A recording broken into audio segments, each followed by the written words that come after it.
Olá, está no ar o podcast Pediatria com Amor. Um lugar para você, assim como nós, perceber que a maternidade do jeito que dá é mais do que suficiente. É aqui que a gente vai dividir as nossas angústias, né? As delícias e os perrengues que a maternidade nos traz, sempre com muito respeito às diferenças e sem julgamentos. Maternidade nos tira do eixo todo santo dia e reinventa também. Então aqui a gente vai compartilhar os relatos e as dificuldades que ela nos traz. Eu sou Verônica, pediatra e mãe do João. Eu sou Duda, pediatra, mãe do Bernardo, da Isabela e da Beatriz. E eu sou Natasha, pediatra, mãe do Antônio e do Davi. E vamos começar mais uma temporada. Estamos de volta, finalmente. A gente recebeu muita mensagem de pacientes, de amigos, de colegas perguntando quando é que a gente ia voltar com os episódios. E agora a gente está de volta. Começando essa nova temporada, um pouquinho diferente, trazendo um pouco sobre as dificuldades pós-maternidade, né? E esse primeiro episódio é um episódio muito especial, né? Porque a gente vai discutir um pouco sobre o nascimento da mãe e quando nasce a mãe, será que a mulher deixa de existir? E é isso que a gente vai discutir hoje aqui com vocês. E aí eu já quero começar trazendo uma pergunta, tá? Que é para saber um pouco como foi para vocês se identificar como mãe e deixar de se identificar como a Verônica antes da maternidade, como a Natasha antes da maternidade. Bom, eu acho que eu fui a mãe mais velha aqui das três, né? Então eu fui mãe aos 39 anos e isso já me traz um tempo maior de Verônica antes de ser mãe, né? Então eu acho que eu interpretei como um luto mesmo, assim, da mulher que eu construí até a maternidade. Foi uma mulher que foi construída com todas as dores e as delícias das minhas vivências, das minhas experiências, meus desejos, e que em determinado momento ficou ali escondidinha para que a maternidade fluísse, né? E aparecesse mais. Acho que talvez nunca mais eu volte a ser a Verônica de antes de ser mãe. Eu ouso dizer que não tem como voltar. Não volta. Não né? tem. Acho não, eu tenho certeza. É uma experiência que te tira do eixo mesmo e que te transforma. E não significa que é ruim, né? No primeiro momento, eu acho que me deu muito esse luto de tipo, nossa, eu amava muito aquela Verônica que eu construí, né? Que chegou até aqui. Mas isso não significa que a Verônica que tá nascendo agora, junto com o João, não seja uma Verônica super especial também, que tem todas as qualidades, os defeitos, passa os perrengues e tem todo o jeito de ser, só que agora com o meu adendinho do lado, né? Com o João, com toda maturidade, com toda a experiência que essa maternidade está me trazendo. Então hoje eu olho para este luto de uma forma mais carinhosa. Mas confesso que nos primeiros momentos, assim, naquele puerpério punk mesmo, foi muito difícil para mim lidar com esse descolamento da minha identidade original, digamos assim. Acho que essa perda da identidade materna, ela começa na gestação, né? E aí todo mundo pensa, porque na gestação você já começa mudando o corpo, né? E você já na gestação, você já deixa de ser Natasha, Duda, você já passa a ser a mãe A do futura Bernardo, mãe, a mãe do Davi, né? A futura mamãe. E inclusive até as perguntas, né? Ninguém pergunta como você tá. E aí, como é que tá a gestação? Como é que tá o bebê? Como é que tá a gravidez? Já fez isso? Já fez aquilo? Isso é uma coisa que eu sinto falta até hoje, assim. É como se agora... Inclusive com meus pais, né? Assim, meu pai me liga e faz... Oi, e os meninos? Tipo, eu não existo mais pros meus pais, sabe? Assim, e é um pouco disso. Isso me... Eu tô escutando o Vel falar e acho que vai ser meio policial bom, policial mal aqui, viu? Porque você tá falando com uma coisa assim tão legal e eu só tô olhando e falando, gente, eu não gostei nada, viu? Assim, pra mim não foi... Talvez até pela idade, né? Porque eu tive o primeiro com 33 e do 33 por 39 é uma evolução. A gente é uma maturidade diferente. Mas pra mim, eu me perdi muito. A maternidade, ela machucou muito a minha mulher, assim. Eu sou uma mãe incrível, foda. Assim, eu surgi uma mãe incrível dentro de mim. Mas a minha mulher, pra essa mãe surgir, eu matei a minha mulher, assim. Eu coloquei ela dentro de um calabouço, amarrei, sabe? Pra quem lê Mulheres que Correm com Lobos, Barba Azul, sabe? Quase. E isso teve um preço. Mas depois eu paguei um preço alto por causa disso, entendeu? Eu lembro que se você me perguntasse assim, qual cor que você gosta? Eu ia dizer azul, que é porque meus filhos gostavam de azul. Eu cheguei a um ponto de não saber qual era a minha comida preferida, o que eu gostava de fazer. Era uma coisa muito doida, assim. Chegou uma hora que eu fiquei realmente, assim, eu desapareci. E é isso eu precisei depois, hoje, recuperar. Engraçado você falando da gestação, e eu lembro que tinha uma amiga minha que falava que gostava tanto da atenção que ela recebia quando estava grávida, porque quando você está grávida, todo mundo encontra você, pergunta, mas sempre pergunta do bebê, né? Já sabe o sexo, quantas semanas, quantos meses, como é que... E ela gostava dessa atenção, quer dizer, em todo lugar que eu chego, as pessoas vêm falar comigo. Ela enxergou esse momento diferente de como você enxergava, que realmente as pessoas esquecem um pouco da mãe, quando a mãe... Da mulher, né? Da mulher, né? E lembram só da gestação, né?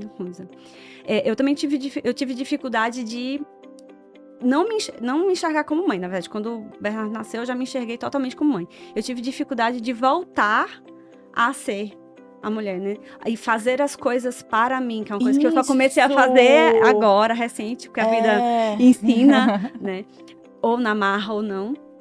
Mas eu tinha dificuldade até assim de sair para fazer uma unha. Isso, né? Nossa, Cuidar demais, de mim, demais. sem sentir culpa, porque eu sou a mãe, então a mãe tem que estar ali com a criança, tem que estar fazendo tudo com a criança. Eu acho que isso passa um pouco por essa perda de identidade, né? Que a gente é mãe, mas a gente é as outras coisas.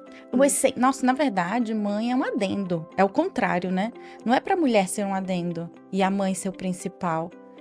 Porque sem a mulher, a mãe não existe. Então, a gente teria...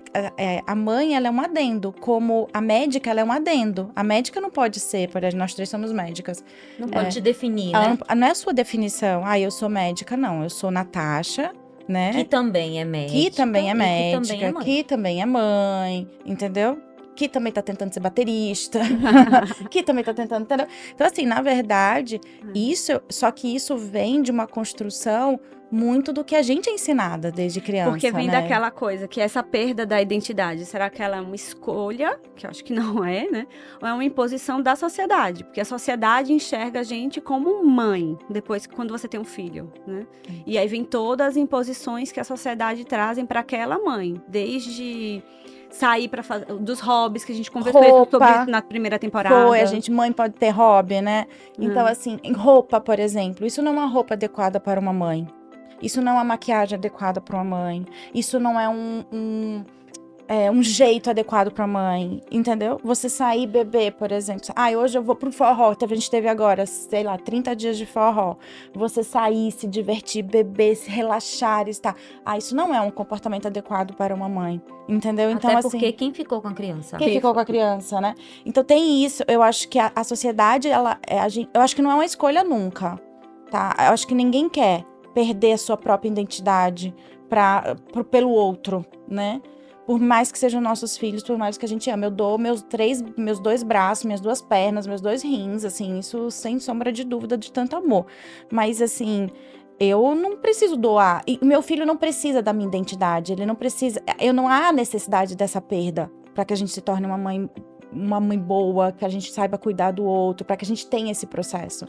Mas eu acho que a gente é imposto pra gente isso, que você precisa mudar o seu jeito de ser para você se adequar do que é a maternidade para a nossa sociedade. O que patriarcal. Que é esperado. Que é esperado. Né, pela sociedade. E tem um outro conceito que é importante quando a gente vai estudar sobre criação e a repercussão da criação na formação da criança mesmo. A gente entende que cuidar da mãe e a mãe valorizar o próprio dela, ela como mulher, isso vai ser importante para a criança, né? Aquela criança que tem uma mãe que se enxerga, que se cuida, ela vai crescer, ela vai entender que é importante ela se cuidar também, né? Então, E quando eu talvez tentei... isso seja muito reflexo do que as nossas mães fizeram. Totalmente. Né? Né? Porque eu lembro muito da minha mãe que, tipo, a vida era para os filhos, se sobrasse, era para ela. Isso. Então, a minha mãe sempre foi muito vaidosa, mas assim, é uma questão que era quando sobrava tempo. Então, a doação dela total era para o bem-estar dos filhos, né? E talvez hoje a gente reflita um pouco isso e entenda que a gente tem que se sacrificar em prol do bem-estar daquela criança, e muitas vezes sozinha, né? Porque não há uma paridade nisso daí. Ninguém mais faz tanto quanto a gente faz. E ninguém aqui fez sozinho, né? Exato. E por mais que tenhamos pais presentes e companheiros que estão junto nessa jornada, não é igual. Então peso não é o igual. peso não é igual. Então peso acaba não é que para o pai, essa perda de identidade, quando a gente fala sobre isso, eu acho que quando a gente fala com os nossos companheiros, nossos maridos, eles Não não entendem. entendem o que é que a gente tá falando. Como assim? Você deixou de ser você? Eu deixei de ser eu gerei uma criança aqui dentro, independente disso, mas assim, mudou não só o meu corpo, como tudo que diz respeito ao que a gente pensa hoje em E dia. muda tanto que tem um estudo bem interessante, foi publicado na PLOS ONE, que eles descobriram que a mãe que descobriram DNA do sexo masculino no cérebro de mães que gestaram meninos. E Caramba! esse aqui dentro porque a gente, quando a gente gesta, você tem uma troca de celular ali, né, entre a mãe e o bebê. E esse DNA do seu filho, do Davi, do Antônio, do João, o DNA dos meus filhos está aqui dentro. Então, assim, se eles encontraram DNA no cérebro da mãe, você imagina como que a mãe não vai mudar depois de gestar? Por mais que a criança tenha morrido intraútero, não tenha nascido. Então, assim, é uma mudança, né? E o homem nunca vai entender essa ligação, porque ele não tem essa felicidade de passar por esse momento. Por isso que a maternidade é tão transformadora. E tem até um estudo, você falando, eu queria 2 pontos. Que eu vi um programa da Fernanda Lima com o marido dela, Rodrigo Wilbert, né? Que eles têm um programa. E ela fez uma pergunta, era sobre paternidade, né? O programa, e ela perguntou para eles assim, eu vou fazer uma pergunta para vocês. O que vocês tiveram que abdicar da sua vida para serem pais? E os 3 que estavam na mesa, nada. Continuo fazendo minha academia, continuo fazendo meus hobbies, continuo trabalhando, continuo fazendo minhas coisas. Nenhum deles conseguiu dizer assim, eu abdiquei do meu lazer, eu abdiquei do meu trabalho, eu abdiquei, enfim, de alguma coisa da minha vida para ser pai. E o quanto a gente abdica de nós Todos os dias. todo santo dia para sermos mães. Então, essa pergunta, assim, ficou bem que eu acho que é um pouco disso, né? É esse reflexo. O que Juliano abdicou, por exemplo, se a gente perguntar para ele, será que ele vai conseguir dizer? Talvez ele tenha, eu acho que a gente conversando um pouco, abdicado um pouco do relacionamento com os amigos, né? Porque ele quis tanto, você me contou uma vez que ele queria tanto estar com o João, que diminuiu um pouquinho. Mas não foi porque precisava abdicar, entendeu? Mas a gente abdica diariamente de alguma coisa em prol dessa maternidade. Eu não vou dizer em prol dos filhos, porque os filhos às vezes não precisam de nada que a gente abdique de nada. Nada. A gente abdica em prol da maternidade, que são coisas diferentes. Que é uma instituição patriarcal que nos força às vezes a fazer isso. Eu brinco que mãe é a última instância, é o STJ. Se nada der certo, a mãe tem que resolver.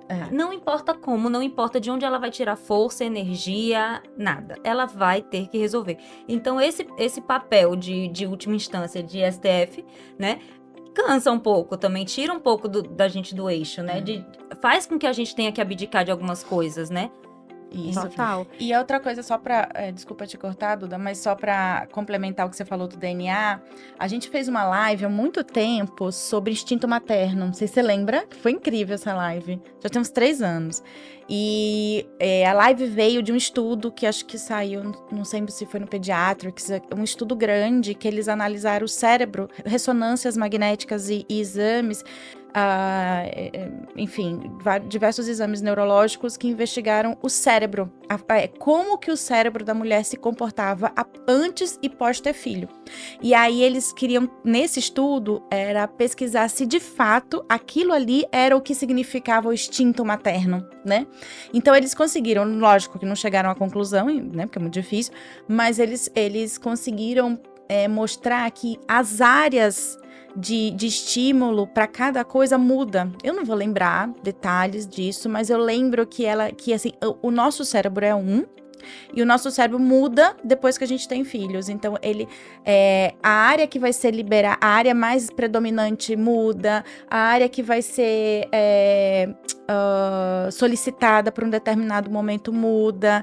Então, e principalmente as áreas de hipotálamo, de que traz essa coisa da subjetividade, das emoções e da resposta rápida de sobrevivência, elas passam a ser muito mais ativadas depois que a gente tem filhos. Então, assim, de fato, biologicamente, não tem como voltar a não ser tem como como voltar. era antes. É. Mas eu acho que essa conversa aqui teria que ser feita assim no pré-natal. Eu não li sobre perda de identidade materna quando eu estava grávida. Ah, também não. Né? A gente não tem esse costume de... A gente começa a ler sobre isso quando a gente começa a sentir que tem alguma coisa... Quando Tá você começa estranho. quando você começa a se sentir perdida, Quando você começa a se sentir perdida. E eu acho que a gente devia conversar sobre isso antes, para se preparar, né? E para, de repente, preparar e entender que não é ruim, né? Que na verdade é uma mudança, mas que nem toda mudança é ruim, né? E eu costumo dizer, todas as minhas experiências de maternidade foram bem diferentes e eu aprendi em cada delas e eu saí melhor após. Então, a cada filho meu que nasceu, eu me sinto uma pessoa melhor, uma pessoa, Sim, né? Como sim. pessoa mesmo. Porque a gente aprende muito, né? Demais. E a gente muda mesmo, mas é uma mudança boa. Pra mim, eu acho que é super importante falar sobre isso e que as pessoas que possam escutar esse podcast reflitam, né, nessa questão, assim, da perda da identidade, nesse componente meio filosófico, porque quando você se prepara para isso, fica mais leve. É diferente, por exemplo, no meu caso, eu não me preparei para nada disso, então foi muito pesado, assim. De repente, eu me vi, eu sumi. E você se sente sozinha, porque você não sabe que isso acontece. Aí você pensa assim, será que é só comigo? Por que eu tô com essa dificuldade de voltar a viver? O que eu tô fazendo de errado? O que tem errado comigo? Então, assim, pra mim foi muito difícil.